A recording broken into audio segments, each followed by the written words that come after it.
a Living History production.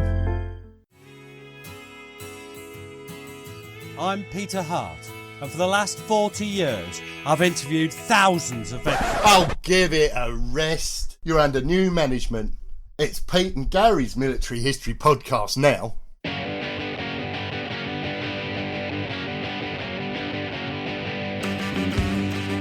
Hello, and welcome to our latest podcast. I'm here, I'm Peter Hart, I'm with lovely Gary Bain, who's as voluptuous as ever. He's slightly more voluptuous than he used to be, but there you go. What we're doing today, Gary, it's a bit of a special for me. Today, it's a special episode on one man, and that man is Manfred von Richthofen, known otherwise as the Red Baron. Ooh, is he evil? No. I think there's a song about him, isn't There's there? a number of songs about him, and there was a Snoopy character based upon him, I recall. I think Snoopy was the one who killed him. Anyway, should we sing the song just to get rid of half our listeners? Yeah, okay. Bugger the listeners, as Matt used to say. 10, 20, 30, 40, 50 or more. That bloody red bag was the score. 80 men died trying to end that spree of that bloody Red Baron of Germany.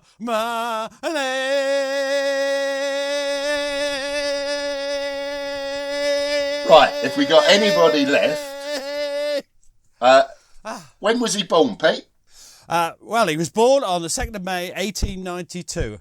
He's the son of an aristocratic Prussian family, so he is probably he's a real baron, if you know what I mean. And he grew up with a taste for hunting. Dun, dun, dun, dun, dun, dun, dun, dun, dun. He started his military service as an officer cadet when he was 11. 11? Wow. And progressed through a somewhat lengthy and rather strict training before he was commissioned into the cavalry in 1912. He served on both Eastern and Western fronts at the start of the war, but he felt that the trench warfare was unexciting. Be exciting enough for me, I think. And in May 1915, he got a transfer into the German Air Service. Now, how do you think he started? Do you think he just leapt into a plane and took off? Yeah, of course. They all did at that time, didn't they? Just jumped in, off they went, and trial and error. We've got our podcast on Graham Donald showed that some of them did.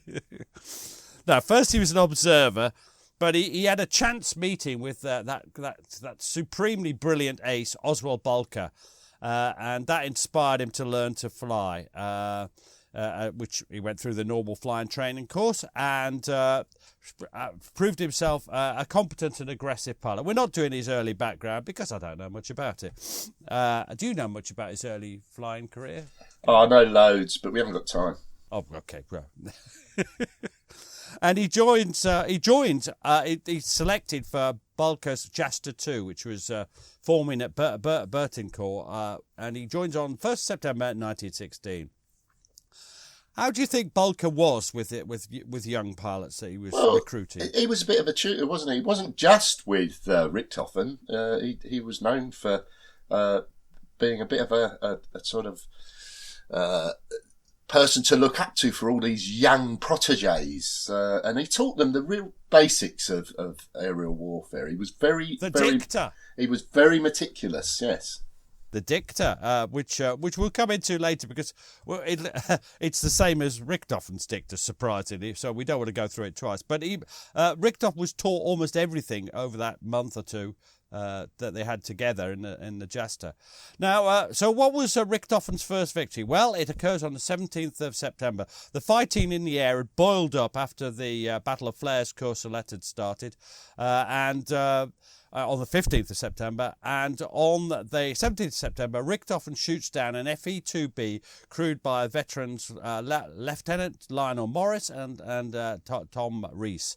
There's a book about this, which I still haven't reviewed, which I recommend. If you just look up for it, you'll find it. Now, they have no chance, these two lads. They're veterans. They had actually killed. They had shot down planes themselves. They're not raw.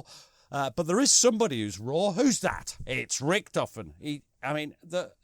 didn't know his arse from his elbow would be the usual expression that you'd use. Yeah, but we've had this discussion before, haven't we, about, you describe it as a roller coaster, how there's a roller coaster of advances in technology or tactics that put one side in the ascendancy.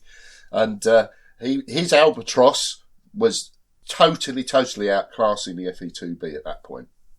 Now, you've got a quote you're going to read. So this is Lieutenant Manfred von Richthofen, Chapter 2. Give vein to your inner Richthofen. My opponent had apparently lost sight of me. Instead of twisting and turning, he flew straight along. In a fraction of a second, I was at his back with my excellent machine. I gave a short burst of shots with my machine gun. I had gone so close that I was afraid I might dash into the Englishman. Suddenly, I nearly yelled with joy, for the propeller of the enemy machine had stopped turning. The English machine was swinging curiously to and fro. Probably something had happened to the pilot. The observer was no longer visible. Now, these quotes are taken from the Red Air Fighter. Now, I want to make it quite clear that this is a ghosted book. But I think the essence of Richthofen still shines through. I mean, the ghostwriter will have taken what Richthofen said to him and put it into German. And it's then translated into English. So we're a fair way from Richthofen's original words, but it's all we've got. He was on his way to being, well, he would be the biggest scourge of the Royal Flying Corps. The Albatross is better than any Allied scout then flying on the Western Front. And I always think it's funny, the Albatross D1, I tell you, it's a curse on the House of Hart. And the Albatross D2 arrives. Before the Royal Flying Corps got any chance to do anything. But there is one silver lining in October. One little ray of sunshine for the Royal Flying Corps. What's that, Gary? Well, it's the accidental death of Oswald Bolker. He crashes in mid-air on the 28th of October, 1916. Yeah, but in one sense his work was done, wasn't it? Because he's only 25.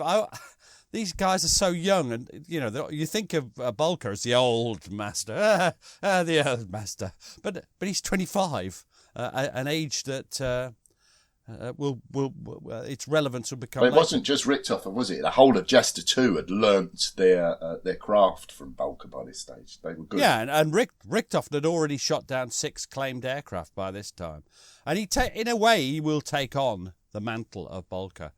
Now, one of Richthofen's greatest battles occurs on, most famous rather than greatest, I suspect, occurs on the 23rd of November 1916, when he encounters the British ace, Major Lano Hawker, who was a VC, who was flying a DH2. Now, you've looked up a bit about Hawker. He's one of my faves. I think you like him as well. Yeah, I mean, he got his VC for shooting down, I think, 3 aircraft in succession over Ypres, over the Langemarck area, I think it was, in July 1915. And at that stage, he'd had 7 victories, which at that stage of the war made him an ace. And he is one of our favourites, Pete, because he had issued an order to 24 Squadron. To 24 Squadron, which was, Pete, attack everything. Yeah, no misunderstanding that, very succinct. And he was also, as a major, he wasn't really supposed to fly. Now, this was honoured in the disobedience, if you like, rather than anything else. But what I like about Hawker was he used to fly when pilots were sweating on leave. You know what I mean? They were just nervous because they wanted to go home and see the missus or go and see the girlfriend or the dog or whatever they wanted to see.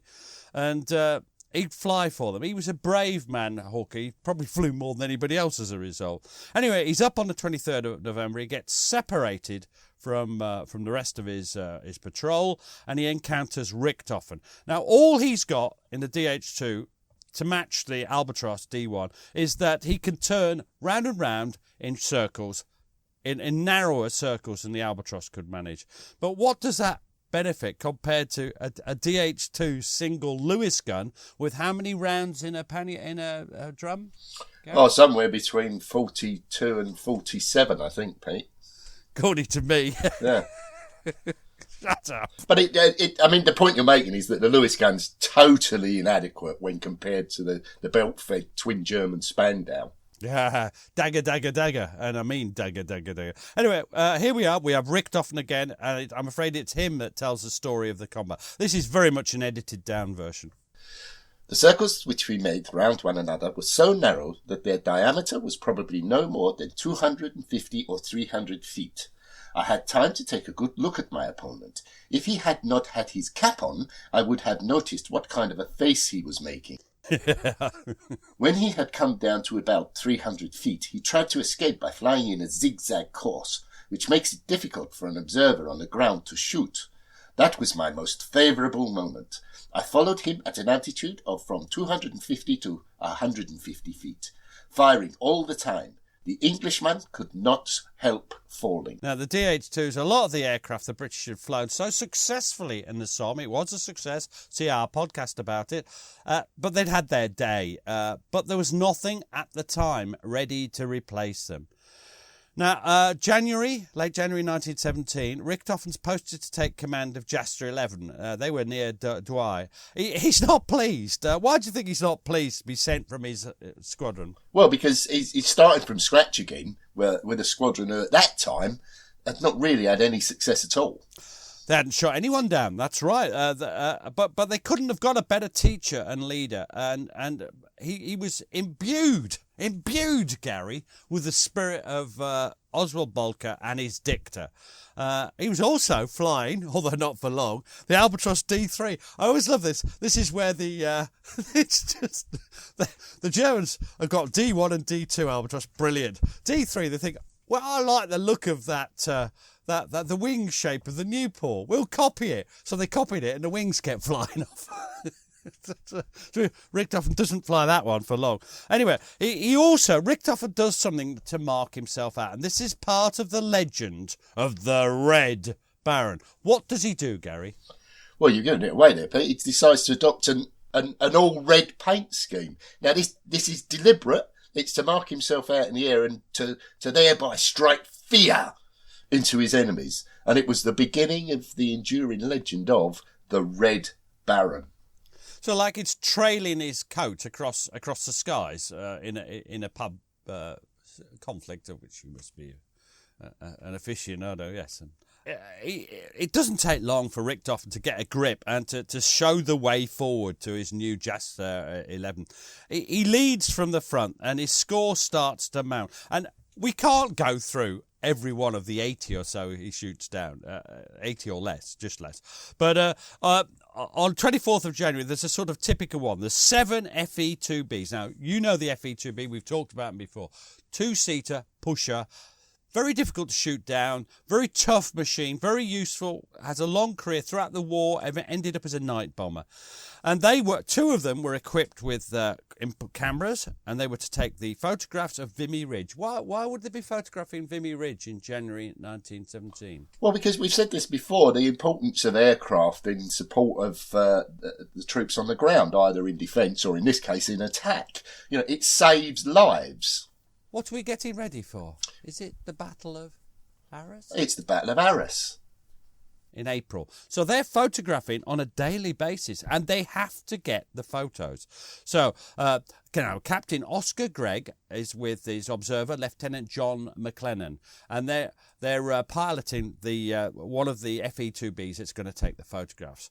Now, they start their run and the two are completely engrossed in trying to get this sort of tight mosaic structure. Now, by mosaic, I mean so each square of each photograph just slightly overlaps so that when you get back to base, you've got a complete map of the trenches. But it's not easy. It takes a lot of concentration, doesn't it? Well, it's not only concentration, but I want people to listen to the description that Oscar Gregg gives of how he's standing and what he's doing. Fair enough. And also remember that the escort. Now there are 5 escorts, but where are they? It's difficult to judge how close. If they're close, then they're part of the formation. If they're far away, then they're far away. And this time they get it wrong. So listen to this. This is Captain Oscar Gregg. I was standing up on the radar bar looking from map to the ground, getting the machine in exactly the right position and keeping it on an even keel, the camera being a fixed one. The observer was looking through the camera sights and was just beginning to take the exposure. So my point there is it starts with, I was standing up on the rudder bar. And he's looking from the map to the ground to get in exactly the right position. Does that mean he's looking over his shoulder to see if Richthofen or anybody else is behind? No. They're completely reliant on the escort, aren't they? And the observers standing in the front cockpit and looking over and into the camera. Now, the escort's drifted away, and at the moment of maximum advantage, as you would expect, Richthofen strikes. And this is Captain Oscar Gregg, also 25 Squadron, of course. What does Oscar Gregg say? Oh, it's me again. I tell you, it's a curse on the House of Hart. I heard a machine gun and saw several bullet holes appear in the left wing. I turned to the right in a steep bank, nearly upsetting my observer. I'd have been bloody upset. Furious, hoping to get the enemy in front of me and also to get back to my escort. But on the completion of half a circle, the enemy fired another burst from the right side, putting the engine out of action and hitting me in the right ankle and knocking the foot off the rudder bar. So this is severely impacting on his ability to control the aircraft. And I wouldn't like a bullet hitting me in the right ankle. I'd probably make somewhat more fuss about it, wouldn't you? It must have been a tremendous shock, wasn't it? Just a few shattering moments. And this is what happens to John McLachlan, and it's going to be you. I was actually taking photographs when a burst of machine gun fire from behind notified the attack. I looked round and perceived a red enemy machine diving away. In the first attack, he shot through both oil and petrol tanks and splintered the propeller. So, put out the engine, hit the oil and petrol tanks, splintered the propeller, and hit the pilot. Yeah, it's not going well for them, is it? In the first attack. In the first attack. Now, Richthofen had learned that the FE-2B was all but defenceless if you came at it from below and behind. The observer could stand up and shoot over the top wing, but he can't shoot below and behind. So Captain Oscar Gregg says, I continued in circles, endeavouring to get a sight of the enemy, but he succeeded in keeping below and behind me. I saw several tracer bullets pass through the instrument port between me and my observer. The firing stopped and we made for the lines. But at this turn, the observer pointed behind the machine, indicating another attack. A second later, a small scarlet biplane passed over us and went away to the right. So they've got a useless engine. They drifted out of the sky, Richthofen on their tail. I think they've had it. How come? Are these voices from heaven? The machine could only glide and the manoeuvrability was greatly impaired through lack of any engine power. Von Richthofen attacked all the way down till the machine was but a few hundred feet from the ground. He attacked each time from below and behind, in which position we were unable to return fire. So there they are. In actual fact, they do manage to get down and they destroy their aircraft, but they haven't taken the photograph. So another mission would have to be flown. That's what happens. Richthofen has spotted his wing weakness. He finds his airplane suffering in that combat. He crashed lands. And he switched to the Halberstadt D2 Scout for a while. Anyway, throughout March and into April, that April becomes known as Bloody April because the German. Why is it called Bloody April? What are the two air forces doing? Well, the German Air Force is trying to prevent the British Army cooperation aircraft from carrying out their duties, while as far as possible protecting their own reconnaissance aircraft. And of course, it's the vice versa, the British Scout. Now, there is something that we need to point out here. When you read accounts of the time, you often hear that the Germans outnumber the British. Is this true? No, they've got superior aircraft, but they themselves were badly outnumbered, and they had to adopt a cautious defensive posture, which allowed them to concentrate their numbers and fight only in the circumstances that they considered to be to their advantage. So, when there's more Germans, it's because they've concentrated their powers to hit a particular target. It's crucial that they don't get shot down because they can't afford to be shot down because for their country, not just for themselves. Me and you would be thinking of ourselves, but they're thinking that we are a valuable resource. There's not many of us. We've got to be careful. Can you remove all the risks in a dogfight, for instance? Is it possible, Gary? No, of course not. And I think, we'll come on to some examples later. Some of it, survival is often just luck that the round hits a particular part of the aircraft rather than, say, the petrol tank. It's just, if your number's up, as it were, your number's up. Now, we've got another example, which we're going to follow through. On 6th of March, Richthofen attacks a patrol of... Now, this is my all-time favourite aircraft name. Not the Spitfire or the stupid Hurricane. The Sopwith 1.5 strutter. Now, look, can you imagine the romance? That just wonderful. Now, this had a forward-firing machine gun. It was a tractor aircraft, i.e. the propeller was in front. It had been a good aircraft on the Somme, but it was now obsolescent or outdated. This patrol, it's led by Lieutenant Alan Dorr of 43 Squadron. As an escort, it has some FE-8s, that's a single-seater pusher, from 40 Squadron. And there's a sort of wild dogfight all over the skies. And this is Lieutenant Alan Dorr. In a few seconds, we were in a general melee of which I can only remember vague instants, as in a vivid dream. Dived at one wicked-looking scout with a red fuselage. Dun, dun, dun, dun, dun, dun, dun. Gun jammed after a few shots. I have confused recollections of seeing machines diving absolutely vertically, others stalling and spinning, the whole formation revolving and intermingling, scattering, converging like swallows on a wing. And then suddenly, Richthofen is hit. What? No, have I made a mistake?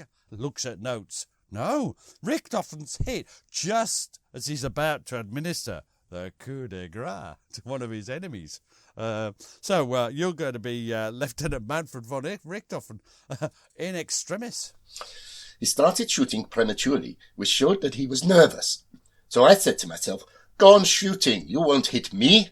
At the moment, I think I laughed out loud, but I soon got a lesson.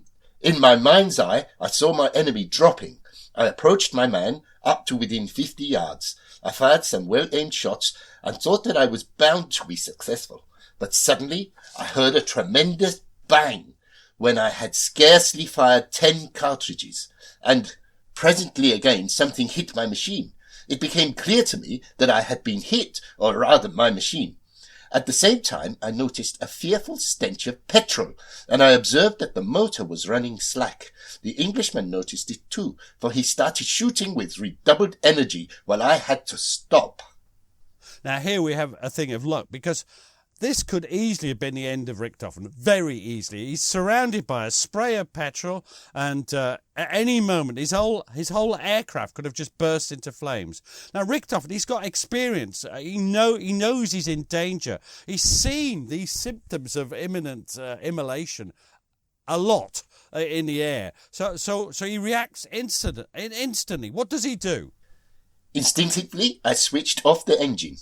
When one's petrol tank has been holed and when the infernal liquid is squirting around one's legs, the danger of fire is very great. One had in front of one an engine of more than 150 horsepower, which is red hot. If a single drop of petrol should fall on it, the whole machine would be in flames. I left in the air a thin white cloud.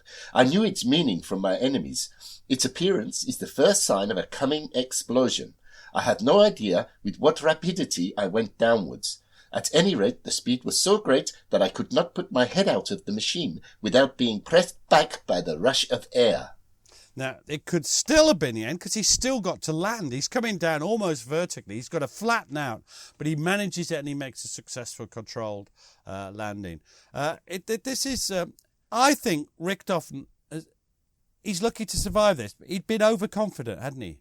Do you not think? Yeah, absolutely. And do you think this was a valuable lesson to him? Yeah, I mean, it's just one more. He adds to the educational process that's going to make him the most complete fighting ace of the First World War. He does learn from these experiences. Now, the rest of the pilots in Jastra 11, they're coming along. They're being taught, but they're aware of the risks. You could hear it. The Red Fighter, the Scarlet Fighter. Everybody is starting to learn who Richthofen is, and by painting his aircraft already, he's marking himself out to his enemies. So what do the lads in his Jaster decide to do? Well, this inspires them, and they decide to join him in trailing their metaphorical coats across the Aris skies, and they paint their aircraft red with different coloured trims to mark them all out. And this is a yellow trim or a green trim, and mostly red. And this is where the flying circus comes from, isn't it? It is. Also because they moved up and down the front, especially in 17. But that's and exactly they lived in big tents. No, they didn't, Gary. Stop getting carried away with your excitement. Now, there's one. This is one of my all-time favourite things, and when I used to do this talk live, it was a bit I used to look forward to. Because on 13th of April, this is during Bloody April. We're fighting the Battle of Arras. We've got to get up in the skies, and there's an utter disaster when 59 Squadron sends a patrol of 6 of the new Corps artillery observation photographic reconnaissance machine, which is the RE-8, known as the Harry Tate for obvious reasons. And they're set out on a photographic reconnaissance. It's a new aircraft. They're not that familiar with it. And it's off towards the Drocourt-Queant switch line, which is unfortunately very near Douai. The escort doesn't arrive. I forgot. Sorry. I forgot to set the alarm. Sure, nothing will go wrong. What happens? Well, Richthofen arrives with 5 of his scouts, the Jaster, and all 6 RE-8s are shot down. And afterwards, the survivors and the Jaster pilots meet in the officers' mess. And this quote shows that Richthofen seems to lack a sense of humour, because it's just brilliant. Just listen to this. This is just perfect. One of the Englishmen whom we had shot down and whom we had made prisoner was talking to us. Of course he inquired after the red aeroplane. It is not unknown even among the troops in the trenches, and is called by them Le Diable Rouge. In the squadron to which he belonged, there was a rumour that the red machine was occupied by a girl, a kind of Joan of Arc.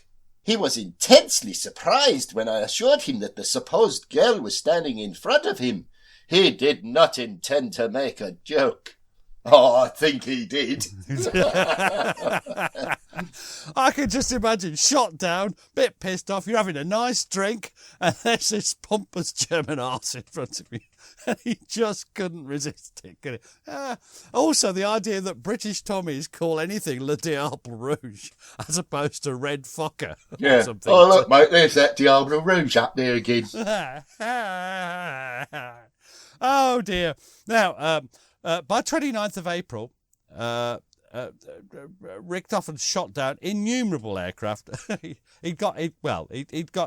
He shoots down 4 aircraft on that day alone. All right, but he reached 52 kills. Quick word about kills. Most of them have been checked and found real, but there'll never be a entire precision, because it's difficult to assess kills. Do you think Richthofen is at his peak? Yeah, he is, but he's not a wild force like Albert Ball, for example, Captain Albert Ball, but he's a cool, calculating formation leader, and he's able to secure the maximum advantage from any situation, and he's got the moral strength to avoid engaging in battle if he felt the odds were stacked against him. Now, that's not cowardice, Pete. That's common sense, isn't it? Yeah, also, you know, it's preserving. You mentioned earlier, it's not just the aircraft that are the precious resource, it's the pilots. So it's preserving the pilots as well. And war isn't a game, is it? It's not a game. And now let's talk a bit. I mean, why is Richthofen one of the great pilots? Well, firstly, he's got individual personal skills. So he can fly an aircraft accurately. He's a dead shot. He's the rest of it. He can do all that. He's a great formation leader tactically, and we'll talk about that a bit more. But he's also a great teacher. And he's moulding the young pilots of Jaster 11 into one of the most deadly collection of aces that would ever prey on the British. Within 3 months, the pilots of Jaster 11 would eventually collectively make over 100 kills. There's great names like Almenrode, Kurt von Wolf. There's Manfred von Richthofen's brother, Lothar von Richthofen. This is amazing. And this is from a starting point of 0. Yeah, and at the end of April, Richthofen goes on leave, and so we're going to have to leave it. But he leaves behind his brother and the rest of these aces still cutting a swathe through the skies. He's done a brilliant job, not just as an individual pilot, a killing machine, as a formation leader, but as a teacher. Now he returns to action in June 1917, where he's flying over. Remember, the air war is secondary to the ground war. Why do you think he's moved in June to the skies of Flanders? Well, because that's where the action is, in fact. Because the Battle of Messines and boiling up to the Third Battle of Ypres. Now, on this occasion, let's talk with now, I want to be clear. During this talk, we 3 times talk about times when Richthofen is in trouble. This is not the usual. But the usual are the ones we've discussed where he shoots down people. But these are the exciting bits of his career that we've got to deal with. 6th of July, he attacks a flight of the obsolescent FE-2Ds. That's an FE-2B with a couple of letters later in the chain, isn't it? Richthofen and a couple of other pilots, and by this time it's a Jagdschwader, which is the flying circus proper, Jagdschwader 1. And in the scrap that follows, 2 of the German Albatross attack head-on an FE-2D pilot, which is FE-2D, which is piloted by Captain Donald Cunnell with the Observer's Second Lieutenant Albert Woodbridge. Now, I'm going to be Albert Woodbridge, and he tells what happens. I recall that there wasn't a thing on that machine that wasn't red. And God, how he could fly. I opened fire with the front Lewis, and so did Cunnell with his side gun. Cunnell held the FE to a course, and so did the pilot of the all-red Scout. Gad! With our combined speeds, we must have been approaching each other at somewhere near 250 miles per hour. Thank God my Lewis didn't jam. I kept a steady stream of lead pouring into the nose of that machine. He was firing also. I could see my tracers splashing along the barrels of his Spandaus. I knew the pilot was sitting behind them. His lead came whistling past my head and ripping holes in my bathtub. And something happened. We could hardly have been 20 yards apart when the Albatross pointed her nose down suddenly. Zip! And she passed under us. We saw the all-red plane slip into a spin. It turned over and round and round. It was no manoeuvre. He was completely out of control. His motor was going full on. So I figured I'd at least wounded him. Now, I want to make one point before you leave your account as acting as Richthofen. He's being overconfident again. How do you attack an FE-2B? Or D, same thing, same machine basically, from behind and below. Yeah. Not from in front where you're facing the observer with his Lewis gun. Anyway, you're going to leave your own account. Tell us what you think of this, Richthofen. Suddenly, I received a blow on my head. I was hit. For a moment, my whole body was completely paralyzed.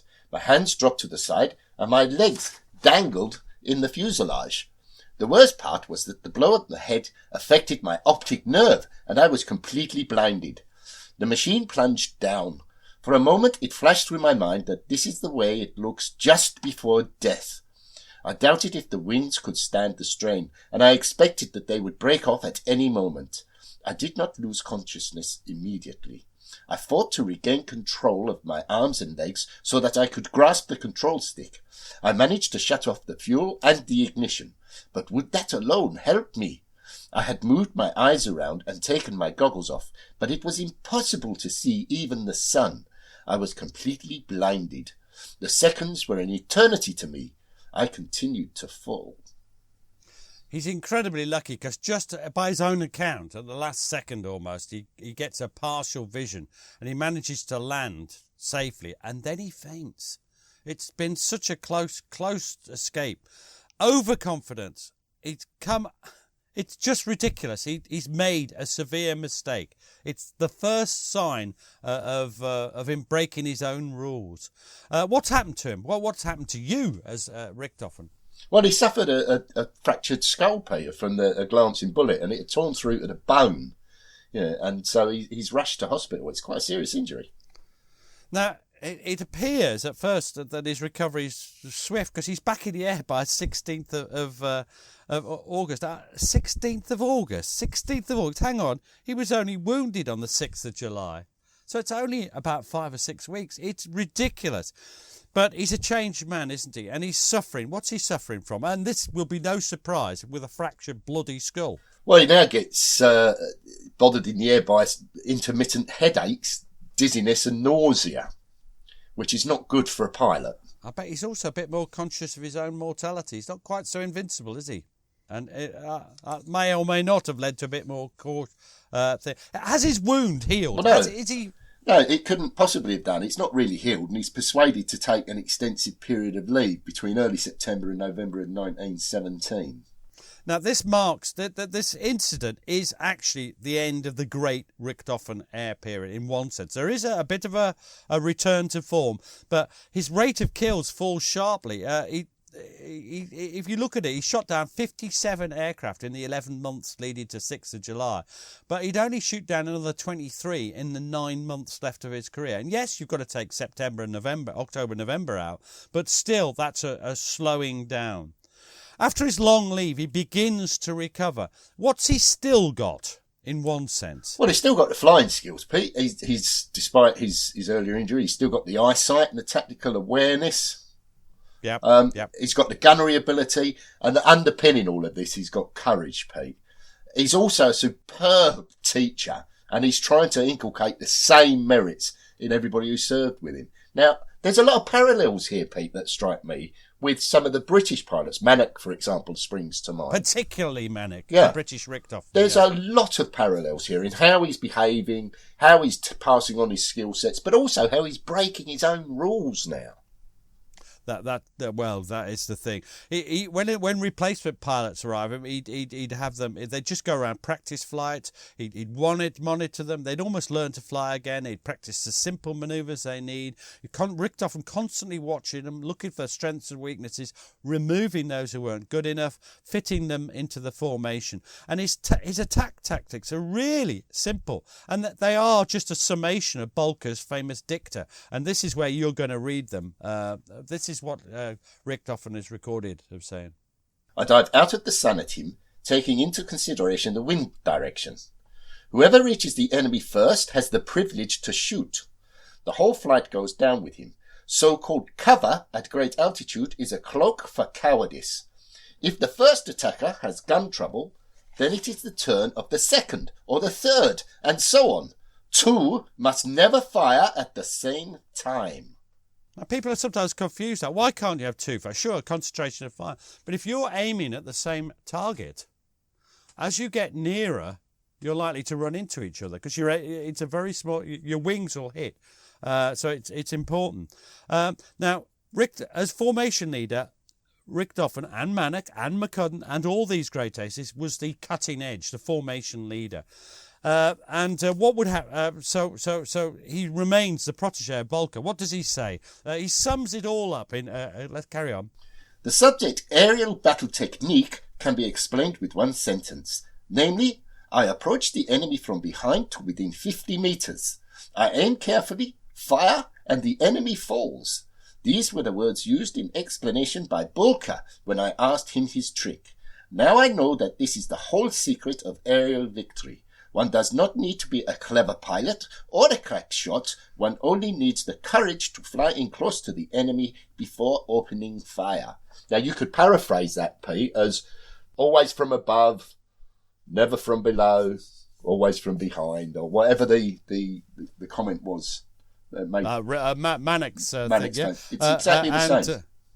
And you dive down, you unsuspecting enemy either out of cloud, out of the sun, or from the wrong direction. You take maximum impact in your dive with your best shot, i.e. Richthofen first, and then Richthofen would fly higher and watch the thing, watching for easy kills. And generally also what you're doing is monitoring the situation. He's leading. He's acting as a focus to reassemble a formation and assess what's going on, as a leader should, of course.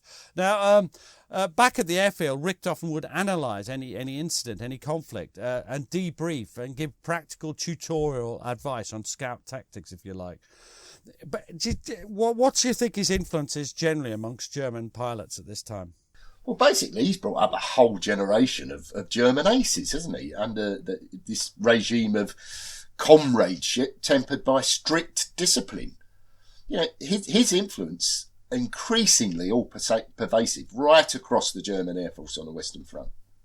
Did you think perhaps he should have been withdrawn from the front and used as a figurehead and trainer? Or yeah, again, there's a parallel with Mannock here, isn't there? That why weren't they removed from the front, as it were, and used to inspire others on the home front?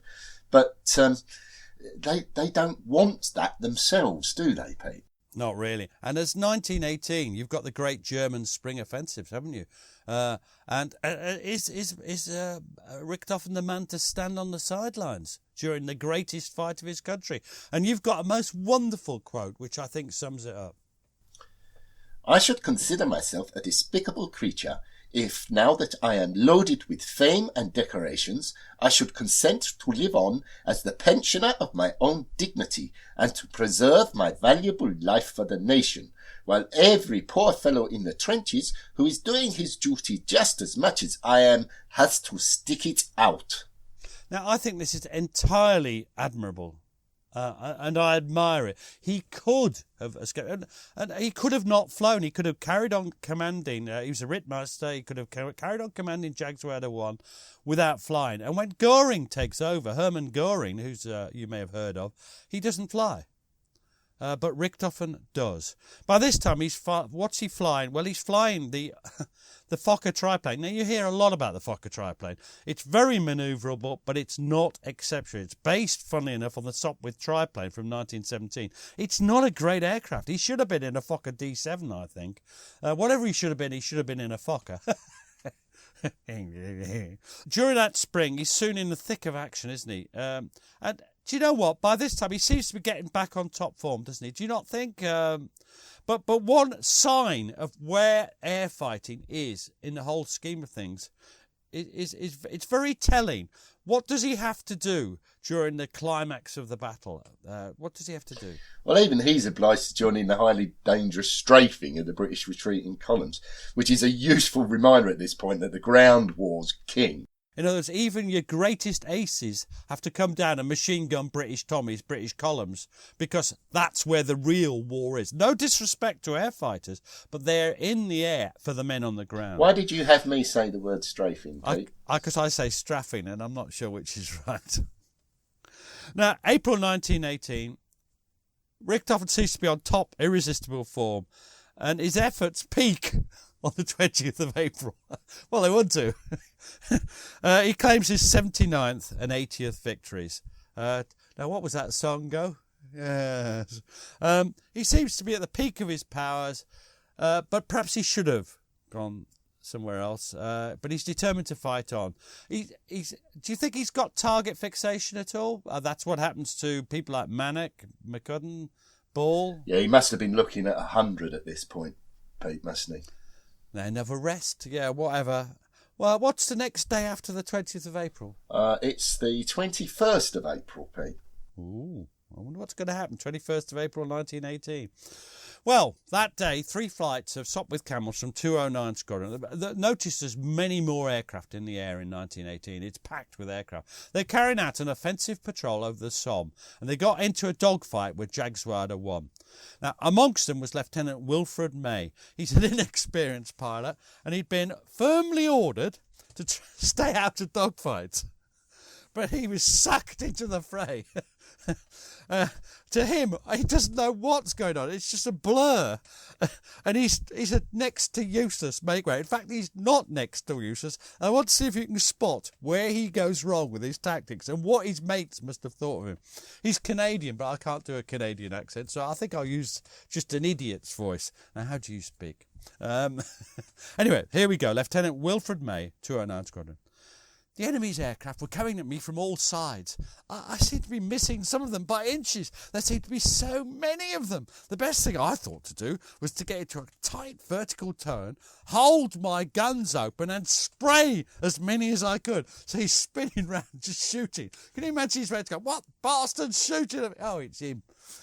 The fight was at very close quarters. There seemed to be dozens of machines round me. Through lack of experience, I held my guns open too long. One jammed, and then the other. I couldn't clear them, so I spun out of the mess and headed west into the sun for home. After I levelled off, I looked round. but nobody was following me. I was patting myself on the back, feeling pretty good getting out of that scrape. This wasn't to last long, and the first thing I knew, I was being fired on from the rear. I couldn't fight back, fortunately, so all I could do was try and dodge the attacker. I noticed it was a red triplane. But if I'd realised it was Richthofen, I would probably have passed out on the spot. That is an entirely honest account. I love it. He's desperately trying to get home. He's trying to shake off this red triplane. Are you not going to give us Richthofen's comments on this attack, Gary? No, not at the moment. You seem to be strangely silent in your Richthofen voice. Anyway, his predicament is seen by his fellow Canadian, and this is Captain Roy Brown. He's a man who you always have to mention he's got stomach ulcers. I have no idea why, but he's suffering from combat stress. He's got stomach ulcers. He sees his mate in trouble and he flies down. He's got 9 victories to his credit. And you're going to be Captain Roy Brown, 209 Squadron. Dived on pure red triplane, which was firing on Lieutenant May. I got a long burst into him, and he went down vertical and was observed to crash by Lieutenant Mellish and Lieutenant May. Now, that's the end of the action for Brown. That's part of a combat report. He had no idea it was Richthofen, and he flies off to join up with Mellish and May before returning to the airfield.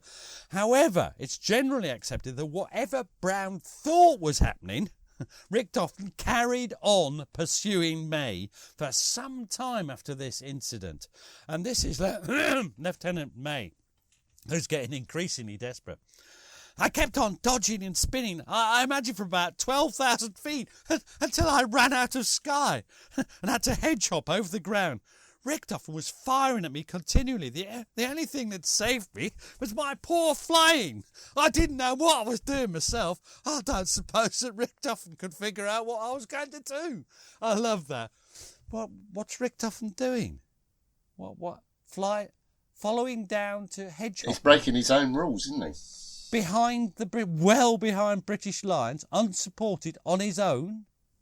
The next person to evolve is Sergeant Cedric Popkin. He's on the ground. Now, as they're flying along, imagine 2 planes flying along, he's on the left-hand side of Richthofen's Fokker. You're going to be Sergeant Cedric Popkin, 24th Australian Machine Gun Company. I opened fire immediately. The British plane left my sights and followed the Fritz around. He would be perhaps 100 to 120 yards in front of me when I opened fire in about 200 to 400 feet in the air. He would be below the top of the ridge, which is about 500 to 600 feet high. Oh, Lieutenant May's got no idea what's happening. He's flying along, dodging trees, ridges, and he's just trying to get away. It's all he's trying to do. Richthofen climbs over the ridge. He's in close pursuit, and then there's another claimant for the honour of shooting him down. And this is Gunner Robert Wee, 53rd Battery, 14th Australian Field Artillery Brigade, and he's in a Lewis machine gun post on the high ground of Moreland Court Ridge. Now, I want you to listen to this, Gary, and see what you think of this chap's truthfulness. This is what he says.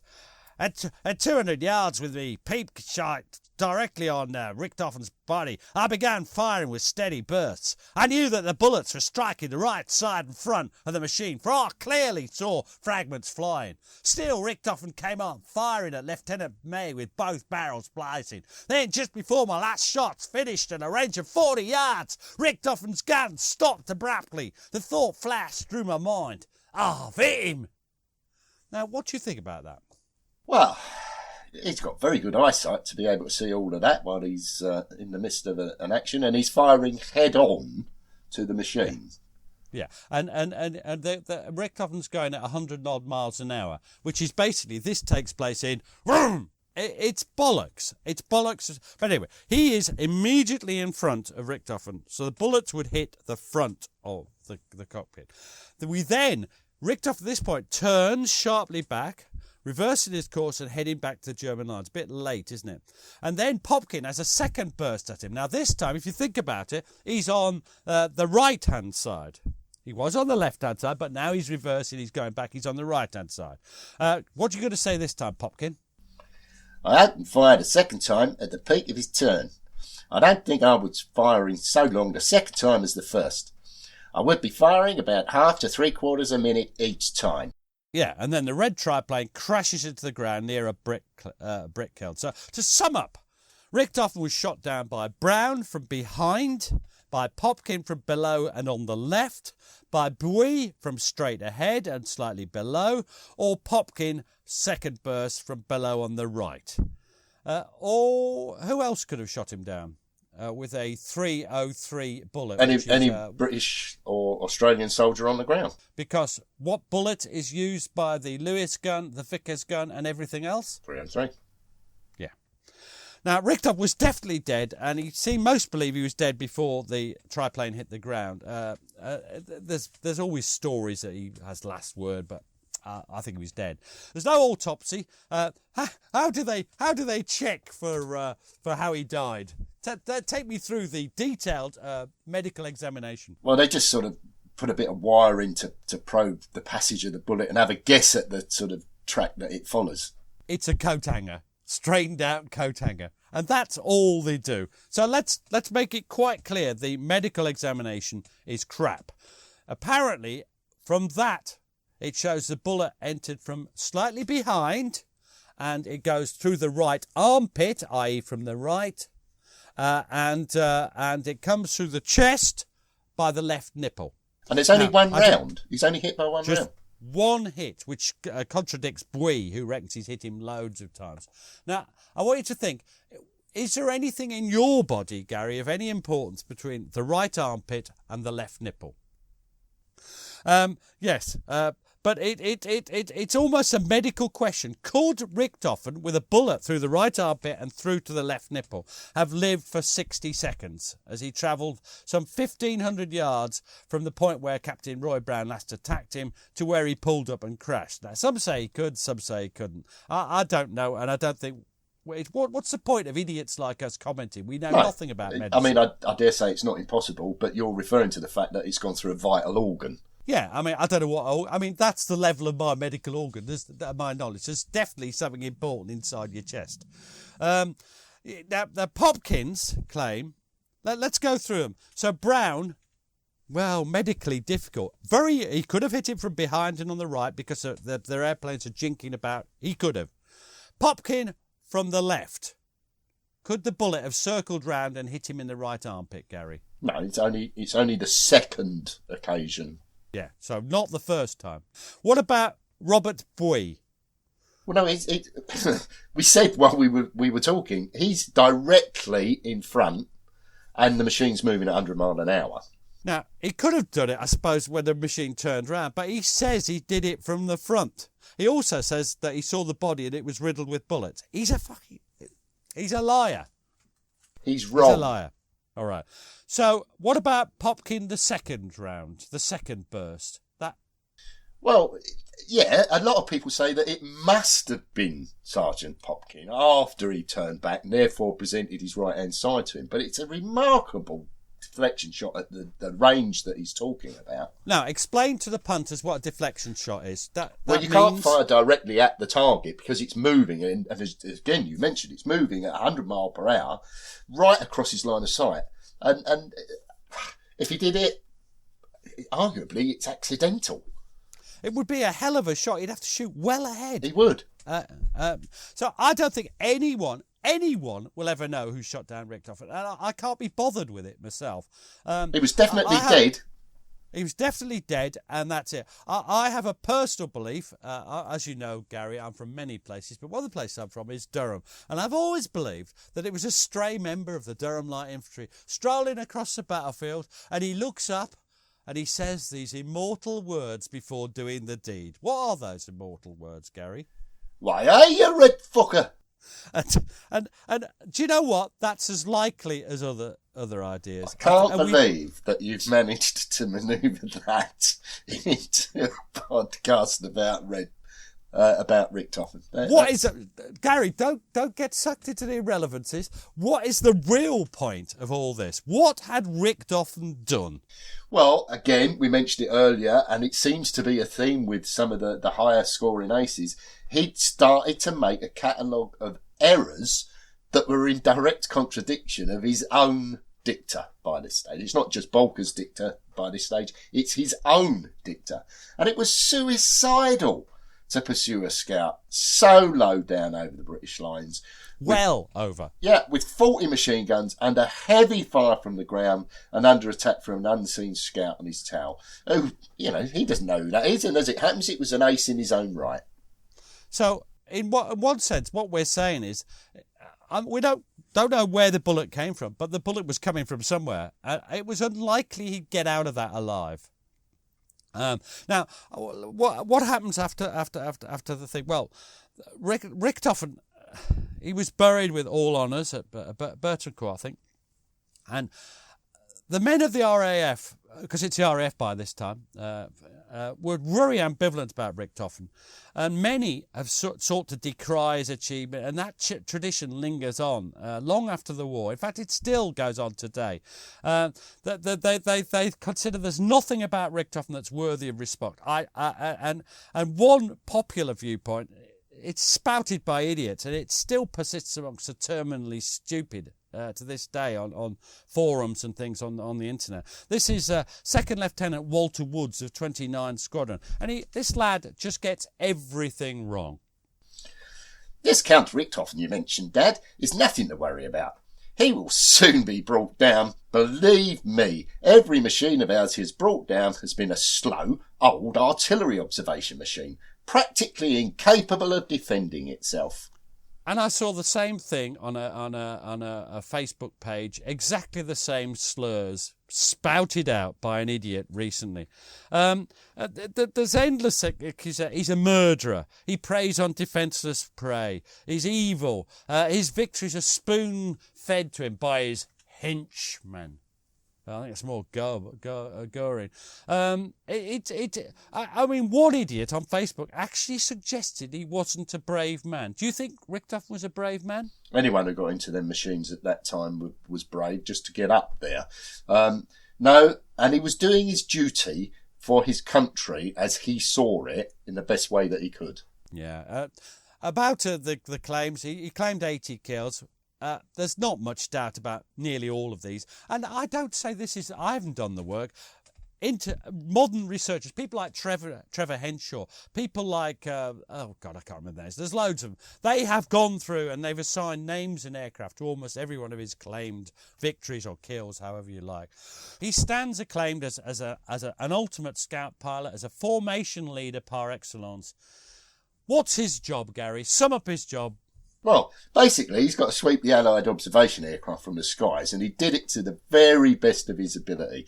We keep coming back to what's the role of the aircraft, the primary role, and he was there to deny the aircraft that opportunity. Now, why are the army cooperation so important to the ground war? Well, because without them, the casualties on the ground are going to increase. We've mentioned, before that the joint between the Royal Flying Corps, RAF, and the artillery is the primary relationship here, because it saves lives on the ground and kills Germans. Absolutely. So they are the ultimate enemy, and that's why Richthofen seeks them out. The BE-2C, the RE-8, they are the ultimate killing machines, not because of themselves, but because of the wireless and the observer and the contact with the real killing machine, the Royal Artillery. That's why Richthofen seeks them out. Did you think it's because he wants a gruesome souvenir? He collected souvenirs from the aircraft, or his specially struck silver hunting cups that he had before they began to run out of silver? Do you think that's why they were? No. It's because they're the real enemy, isn't it? Do you think he's a cold-hearted murderer, Gary? No, he's a man fighting to the very best of his considerable abilities in the cause of his country, as I mentioned earlier. And like most of the German aces, and in fact quite a lot of the Allied aces, he pays the inevitable penalty of fighting against the odds in crowded skies. And I think we owe him our respect, and people shouldn't just trash his reputation just on without thinking about what a wonderful pilot he was. He was a killing machine, but he was killing in the cause of his country, and we have to respect what he did. I've always had a lot of time for Richthofen, and do you know something? Just to change the mood, he was gorgeous. He was very pretty. Thank you, Gary. Thanks for joining me today, and I'm grateful for you for letting me join you. Cheers, mate.